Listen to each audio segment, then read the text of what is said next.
കക്കു ഞാൻ പോയിട്ട് വരാട്ടാ. അത് ശരി, ഞാൻ നല്ല പറഞ്ഞതില്ലേ വീട്ടില് ഭാഗവപ്പാണെന്ന്. അതിനെന്നോ ഞാൻ കയ്യോടെ ചെന്നില്ലെങ്കിലേ എനിക്ക് കിട്ടാനുള്ള ഒന്നും കിട്ടൂല. അന്നങ്ങോട്ട് കെട്ടിച്ചേക്കുമ്പോഴേ അവര് കയ്യോടെ എത്ര പോകാൻ തന്നിരുന്നു?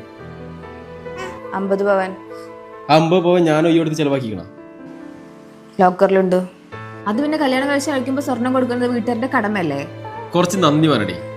അന്റെ ആങ്ങള ഇവിടെ കളിച്ചിടക്കേണ്ട സമയത്ത് ഗൾഫിൽ പോയി കഷ്ടപ്പെട്ട് ഞങ്ങൾ 2 പെങ്ങന്മാരും കെട്ടിച്ചയച്ച്, എന്നിട്ട് ആ പാവപ്പെട്ടപ്പോ ഒരു വീട് വെക്കാൻ നേരത്ത് നിങ്ങൾക്ക് ഭാഗം വേണം അല്ലേ? ഭാഗം വാങ്ങാനൊക്കെ പോയിക്കോ, എന്നിട്ട് ഏത് ഭാഗത്തേക്ക് അച്ഛനും പോയിക്കോ, പിന്നെ ഈ ഭാഗത്തേക്ക് വരണ്ട. മനസ്സിലായാ?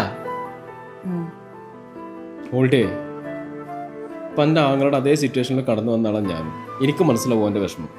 ഇപ്പൊ ഈ എന്റെ ഭാഗം വേണ്ടെന്ന് പറഞ്ഞാലേ അത് ഓനൊരു ആശ്വാസം. ആ ആശ്വാസം മതി നമ്മുടെ ലൈഫിൽ എപ്പോഴും നന്മ ഉണ്ടാവാൻ. മനസ്സിലായാ? ഭാഗം വേണമെങ്കിൽ വേണ്ട.